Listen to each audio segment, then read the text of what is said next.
감사합니다. 또 오랫동안 정성스럽게 준비해 주신 양상물에 감사하다는 말씀을 드립니다. 요즘 우리 삶에 있어서 이 건강에 대한 관심도 많고, 이 건강에 있어서 중요한 요소는 음식에 대한 지대한 관심들이 있습니다. 잠도 질 좋은 잠을 자야 된다. 요즘 광고에도 이렇게 많이 나오던데, 음식도 좋은 음식, 이런 관심들이 많이 있습니다. 우리 몸을 건강하게 해주고 지켜주는 영양소들이 있습니다. 이것을 우리는 보통 5대 영양소가 있다, 그렇게 이야기하죠. 그래서 주 영양소로는 우리 에너지를 만들어내는 우리 이 단백질, 탄수화물, 우리 지방이 있고, 우리 몸의 생체 리듬을 조절해주고 건강을 지켜주는 부영양소라고 말할 수 있는 무기질, 그러니까 미네랄, 보통 우리 약병 미네랄 써 있는데, 미네랄 써 있는 거, 이 미네랄, 그리고 비타민이 있습니다. 그래서 우리는 보통 이게 미네랄, 무기질 말하면은, 우리는 보통 이제 거의 칼슘이라든지 인이라든지 철이라든지 요드, 이런 부분들입니다. 이 영양소들이 균형 있게 섭취되어질 때, 우리 몸은 건강을 유지할 수가 있습니다. 이 무기질이라고 하는 것은 아주 작은, 우리 몸에서 아주 작은 부분인데, 4%도 안 되는, 균형에 있어서. 그러나 이 작은 부분이지만 이것이 섭취가 안 되어지면 우리 몸의 이 생체 리듬이나 생체 몸의 이 흐름이 문제가 생기기 때문에 중요하게 받아들여지고 있습니다. 근데 요즘 현대 전문가들이 이런 이야기는, 우리 현대에 있어서 식생활에 있어서 풍요 속의 빈곤이다, 이런 이야기들을 많이 합니다. 먹을 것은 많은데 영양소 섭취가 너무 문제다, 이런 이야기를 합니다. 예전에 비해 정말 먹을 것이 다양해졌지만 우리가 섭취할 수 있는 영양소가 객관적으로 많이 떨어져 있다는 겁니다. 미국에서 1950년서부터 2000년도까지 이 과일 또 채소들에 대해서 이 분석해서 보고한 내용이 있습니다. 여기 내용에 의하면은 현격하게 대부분 영양소가 다 떨어져 있다, 이런 보고를 했습니다. 그래서 많이 먹어도 예전만큼 섭취할 수가 없다, 그런 이야기입니다. 예를 들면 이 토마토만 하더라도 칼슘이나 비타민 C가 전 풍성했었는데 지금은 예전에 비해서 50% 감소되어져 있다는 겁니다. 그러니까 예전만큼, 예전 노천에서 나오는 이런 토마토라든지 이런 것들을 섭취하려면 하나 정도 먹었던 지금 2개, 3개를 먹으면 섭취될 수가 있다, 이런 겁니다. 이 사과도 우리 예전에 이렇게 사과 먹던 맛도 있지만은 아주 풍성한 사과들, 이 사과들도 여기에 담겨져 있는 사과의 철분이 90% 이상이 감소되어져 있다고 합니다. 그러니까 여러 이유가 있겠죠. 환경에 대한 부분도 있고, 또 농약 많이 쓰니까 땅이 많이 변화되어진 거죠. 그래서 그 그림을 나온 거 보니까 예전에 사과 하나 정도의 철분을 먹으려면 지금 사과 20개 정도를 먹어야만, 정확하게는 26개, 20개 정도를 먹어야만 예전에 먹던 정도의 사과의 철분을 우리가 섭취할 수 있다, 그렇게 되어져 있었습니다. 여러 이유들을 이야기하는데 그 중에 한 부분이 땅 자체에 이 미네랄이 고갈되어져 있다. 땅이 이제 약해진 것들이죠. 여러분, 무기질이라고 하는 아까 철, 요드, 인, 이런 부분들 이야 말씀드렸는데, 이 미네랄은 우리 몸에 소량만 있어도 괜찮은데, 이 미량이 때문에 소홀히 여기는 경향들이 있다는 겁니다.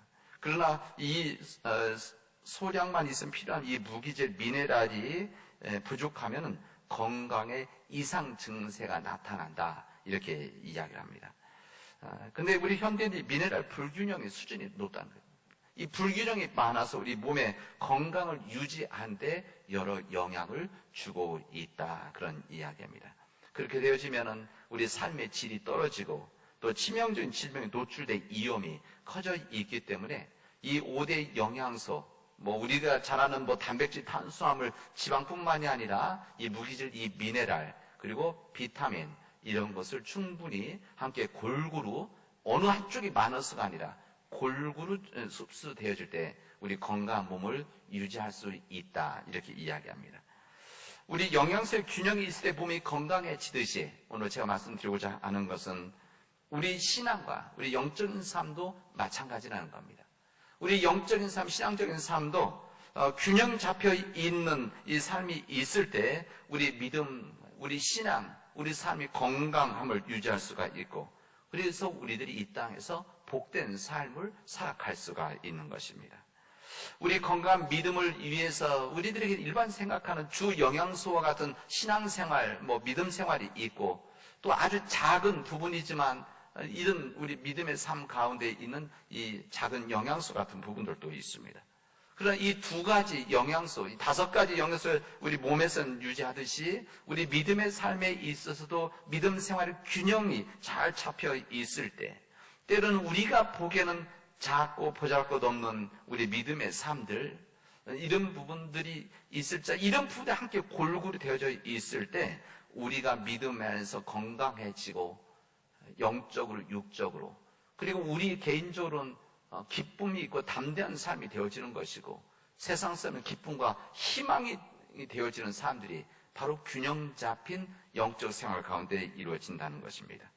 이 탄수화물, 밥이죠, 빵, 이거 많이 먹는다고 해서, 그러나 비타민이나 미네랄이 부족하면 건강에 심각한 문제가 생기듯이 내가 좋아하는 신앙생활, 내가 원하는 신앙생활, 또 내가 만족하고 즐기는 신앙생활, 이런 신앙생활만을 하고 균형 잡힌 신앙생활을 함께 하지 않으면은 오랜 교회 생활을 한다고 하더라도, 우리가 무슨 직분을 가지고 있다고 하더라도, 또 때로는 교회에서 많은 봉사를 한다고 하더라도 성숙한 믿음이 형성되지 않고 우리가 끊임없이 거듭나는 삶이 이어질 수 없다고 하는 것을 우리 성경은 우리들에게 알려주십니다.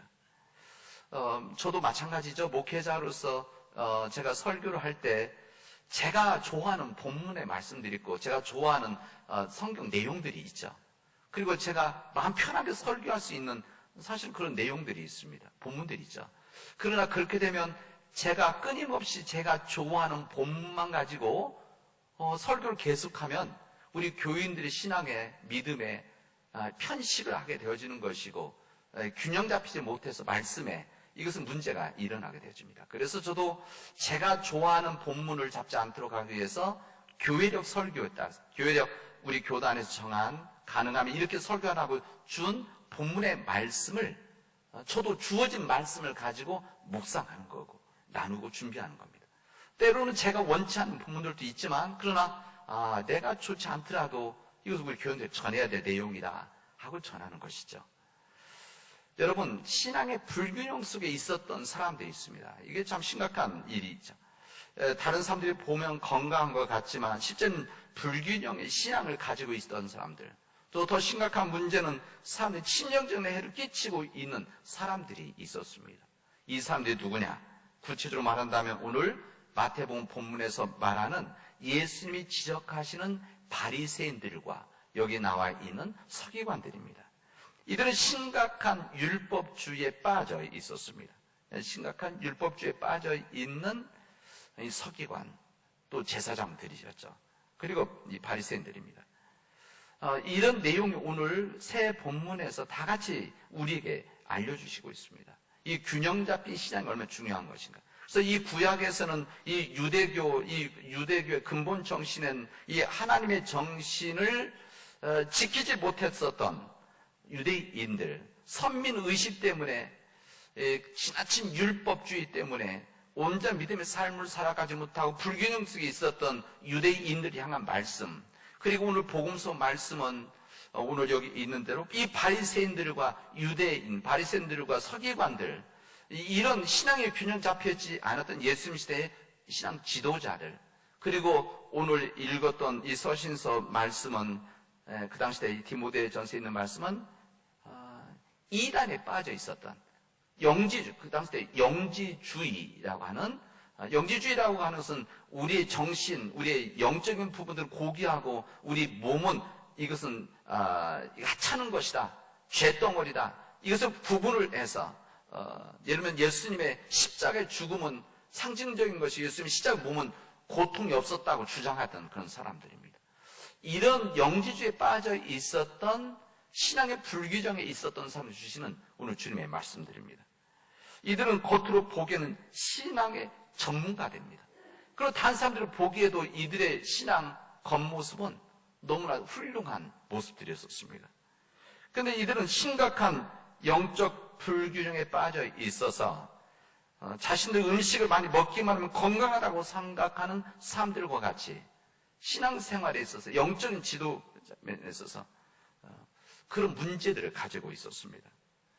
오늘 우리가 이 주님의 말씀을 나눈 이유는, 이 구약에 있는 말씀과 신약에 있는 말씀, 서신서에 있는 말씀을 나눈 이유는 이런 신앙적인 불균형이라고 하는 것이 구약 시대 때 유대인들에게, 예수님 시대 때 바리새인들, 서기관들, 그리고 이 초대교회 속에서, 에베소 교회죠, 초대교회 속에서 이 영지주의에 빠져 있는 이단 중에 하나인 영지주의, 이 사람에 해당되는 것이냐?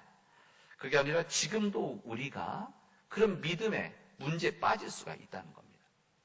때로는 우리가 지금 유대교, 율법주의는 아니지만 우리들의 신앙적인 삶 가운데서 영적 불균형 상태에 있어서 말씀도 그렇고 사고도 그렇고 내 생각에 빠져서 누군가의 지나친 영향력을 주는 사람들에 의해서 붙잡혀서 영적 불균형, 이런 부분 때문에 건강치 못한, 그러나 자신은 이게 건강하다고 생각하는 이런 사람들이 우리 가운데 있기 때문에 오늘 이 말씀이 우리 교단에 주시는 말씀입니다.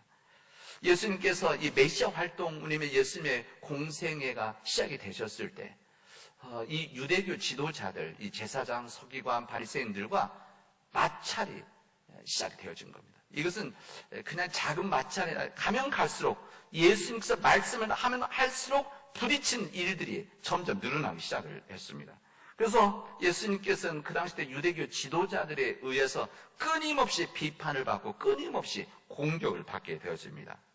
그리고 어떤 이야기를 하는가 하면 이 유대교 지도자들이 예수는 율법을 폐하러 온 자다, 이런 소문을 냈습니다.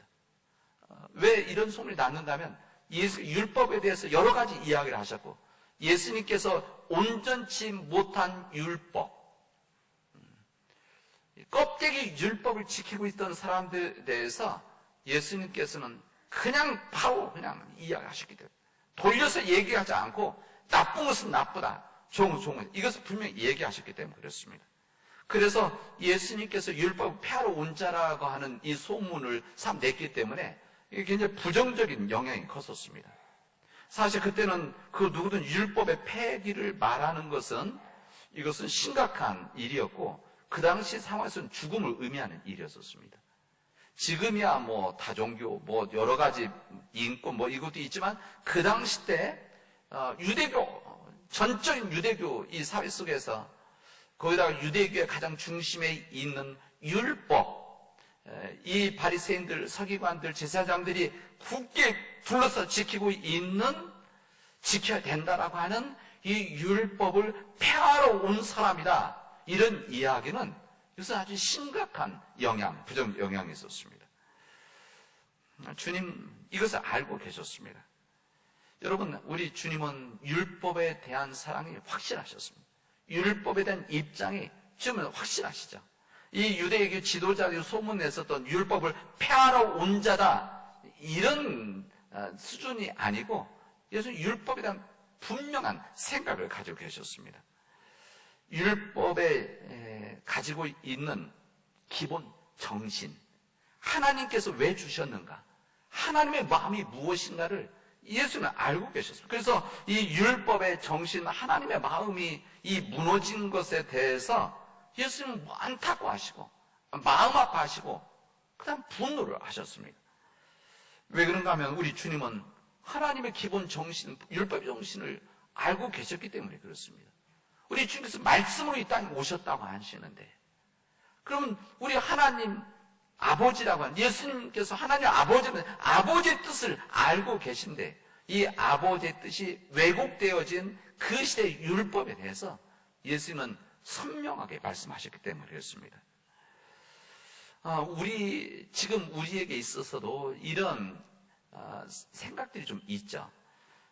이 복음서에 보면 주님께서 율법에 대해서 여러 가지 지적하시고 율법의 문제점들을 이야기를 하시고, 특히 서신서에서는 이 사도들이 죄의 문제와 율법에 대한 문제들을 지적을 하기 때문에 우리 기독교, 우리 개신교, 우리 예수 그리스도의 복음을 믿는 자들에게 있어서 이 율법 문제가 있고 비신앙적이고 비합리적이다, 이렇게 이미지를 가질 수가 있습니다. 때로는 잘 모르시는 분들은, 좀 익숙지 못한 분들은 우리 기독교는 그냥 신앙만 가지고 있고 구약 자체는 받아들이지 않는다, 이런 생각을 하는 분들도 있습니다. 그리고 율법은 고리타분하고 딱딱하고 시대에 뒤떨어진 것이다. 그래서 우리가 외면해도 된다, 이런 생각을 갖기도 합니다. 여러분, 절대 그렇지 않습니다. 왜 그런가 하면 제가 단언한 이유는 이 율법의 근원이, 시작이 하나님이시기 때문에 그렇습니다. 이 율법의 기본 정신은 하나님의 마음이기 때문에 이 아무리 사람이 그렇게 이야기해도 율법은 무너질 수도 없고 무너뜨려서도 안 되는 것이고 예수님께서 무너뜨린 이런 부분이 아닙니다.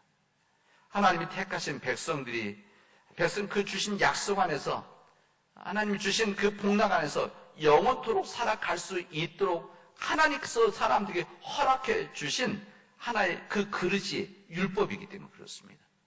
하나님께서 우리 사람들이 이 세상에서 정말 귀한 삶, 복된 삶, 하나님 영원한 약속을 누릴 수 있도록 이렇게 울타리를 만들어주고 그릇을 만들어주신 것이 율법이기 때문에 이 율법의 정신을 예수님은 사람들에게 드러내셨던 것입니다. 하나님은 우리를 사랑하십니다. 믿으십니까? 하나님은 우리를 지극히 사랑하십니다. 하나님께서 우리를 사랑하시기 때문에 이 세상에서 복된 삶을 살아가기 위해서 우리에게 율법을 주신 것입니다. 율법의 근본 정신은 무엇입니까? 예수님께서 말씀하시듯이 하나님을, 오직 한 분이신 하나님을 내 마음과 뜻과 정성을 다해서 사랑하는 것, 그리고 내 이웃을 내 몸과 같이 사랑하는 것, 이것이 바로 예수님의, 하나님의 율법 기본 정신입니다. 이 근본 정신을 잘 지킬 수 있도록 하기 위해서, 이 기본 정신 지키기 위해서 여러 가지 법을 만들어 주셨죠. 여러분 집에 기둥이 있다고 한다면 여러분 벽도 세워야 되는 것이고 바닥도 깔아야 되는 것이고 내부에다가 창문도 달아야 되는 것, 이런 것들이 필요한 거 아닙니까? 마찬가지로 주님의 기본 정신에 하나님께서 우리들이 정말 좋은 집에서 살아갈 수 있도록 여러 가지 율법을 우리에게 허락해 주셨습니다. 우리가 뭔가 하면 우리가 이 세상에서 거룩하게 살아갈 수 있는 방법들, 또 이 세상에서 복된 삶을 살아갈 수 있는 지혜를 우리들에게 주신 것이죠. 이게 바로 율법입니다. 이 율법들 중에서 중요한 계명을 사람들이 항상 기억할 수 있도록 하기 위해서 십계명을 우리에게 다시 허락해 주십니다. 십계명이 다른 내용이 아니라 그 안에서 중요한 10가지 기둥이죠. 이 10가지 십계명 중에 그 내용이 무엇입니까? 한 반절 5가지 정도는 하나님을 사랑해서 어떻게 사랑하느냐, 그리고 나머지 5개는 우리가 이웃들을 어떻게 사랑하느냐, 여기에 대한 말씀 아닙니까? 이것이 바로 주님께서 우리에게 허락해 주신 거룩한 교훈이고 거룩한 지혜입니다. 이것을 율법이다, 이렇게 말하는 것이죠. 이 율법은 철저히 하나님께서 하나님 백성들을 사랑하셔서 우리가 이 땅에서 참 좋은 삶을 살아가도록 하기 위해서 주신 하나님의 법입니다. 여러분, 절대 우리 하나님께서 사람들을 지배하시기 위해서, 또 사람들을 율법으로 붙잡고 사람들을 협박하기 위해서, 이 삶을 심판하는 것으로 이것을 사람들을 꼼짝 못하게 하기 위해서, 또 사람들이 죄의식을 가지고 머리 못 들게 하기 위해서 주신 그런 법이 절대 아니라는 사실입니다. 그런데 이 모세 율법을 가지고 여기 오늘 예수님이 지적을 받고 있는 이 바리새인들, 서기관들이 이것을 그렇게 변질시켰던 것입니다. 우리 자비의 하나님은, 우리 사랑의 하나님은 그런 하나님이 아니십니다. 우리 하나님은 자비의 하나님이시기 때문에, 우리를 사랑하시기 때문에, 마치 부모가 자식들을 사랑하기 때문에 자식들에게 주는 교훈이 있고 지혜들을 주시는 거 아닙니까? 때로는 꾸짖기도 하시죠. 부모가 사랑하기 때문에. 마찬가지로 하나님께서 그런 귀한 마음을 가지고 우리에게 주신 것이 바로 율법입니다. 그런데 문제는 율법이 아니었었습니다. 예수님이 말씀하시는 것도 예수님이 지적하신 것도 율법 자체가 아니라 이 율법을 가지고 이용했던 사람들입니다. 율법을 가지고 사람들을 협박했던 사람들입니다. 하나님의 뜻을 철저히 지킨다는 명분 아래 이들은 율법에다가 자기들 법을 더 만들었습니다. 내규를 만들고 규칙도 만들고 요즘 표현하면 조례도 만들고 계속 만드는 것이죠. 처음 시작할 때는 좋은 뜻으로 시작했는데 그래서 이것을 가지고 사람들에게 이 땅에서 정말 좋은 삶 살아나갈 수 있도록 하기 위해서 이런 것들을 권면을 가르쳤지만 시간이 지나면서 율법이 완장이 되어져 버린 겁니다. 완장 차면 큰 힘을 갖게 되는 것이죠. 요즘에 완장 없죠. 예전에 있던 완장. 율법이 완장이 되어져서 사람들을 율법으로 정죄를 하기 시작했습니다. 율법을 가지고 있었던 이 제사장들, 서기관들, 바리새인들이 그렇지 못한 사람들을 꾸짖고 죄의식을 만들어주고 이들로 하여금 발목을 잡아서 온전한 삶을 살아가지 못하게 했습니다. 그래서 이 점점 율법의 이 법들이 점점 더 늘어나고 만들어져서 이 사람들이 여기에 발목 잡혀서 온전한 풍성한 삶을 살아갈 수가 없었습니다. 율법을 완장같이 차고 있었던 사람들, 이용했던 사람들은 보니까 이 사람들이 이 완장을 차고 있어서 사람들을 꾸짖고 죄인 취급하고 정죄하고 이러니까 여기에 익숙해지고 이것을 하는 권력이 생겨진 겁니다. 권력이 생겨서 이것을 즐기게 되어진 것입니다. 이 모든 것을 아시는 우리 예수님, 이 땅에 오셔서 진리가 너희를 자유케 하리라고 이것 때문에 오신 우리 예수님께서는 이것을 너무 잘 아셨습니다. 그래서 우리 주님은 이 세상에 오셔서 이 무너진 율법, 이 율법의 근본 정신을 다시 드러내고 알려주시는 그런 거룩한 일을 하셨습니다. 수많은 필요 없는 규정들, 내규들, 사람들의 인위적인 것, 이것으로 겉으로 보기에는 아주 너무너무 좋은데, 그러나 이것으로 하나님의 율법 근본 정신을 덮어놨던 것이죠. 사람들이 못 보도록 다 덮어놨던 것들을 하나씩 하나씩 걷어내고 이것을 깨 부수니까 그럼 어떻게 되어집니까? 어떻게 되는가 하면 이것을 지키고 있었던 이 바리새인들, 서기관들, 이 사람들이 화가 나지는 겁니다. 하나님의 근본 정신은 하나님의 사랑, 이웃사랑이라고 하는 율법이라고 하는 하나님의 아름다운 그림을 아주 깨끗하게 그려주셨는데 이것을 이용했던 거기다 자기들이 필요한 것을 다 덧칠을 해버린 겁니다. 그래서 실제 이 덧칠 때문에 원래 그림을 볼 수 없는 거죠. 하나님 정신을. 그래서 예수님께서 하신 일이 뭡니까? 덧칠해진 것을 다 긁어내신 겁니다. 힘들지만, 고통스럽지만, 사람들과 부딪히지만 다 걷어내니까 여러분 생각해보세요. 이것을 자신들이 이렇게 공고하게 요즘 표현으로 카르텔이 되어져서 지키고 있었는데 이것을 반대하고 이것을 긁어내고 이것을 무너뜨리니까 얼마나 예수님을 믿게 보였겠습니까?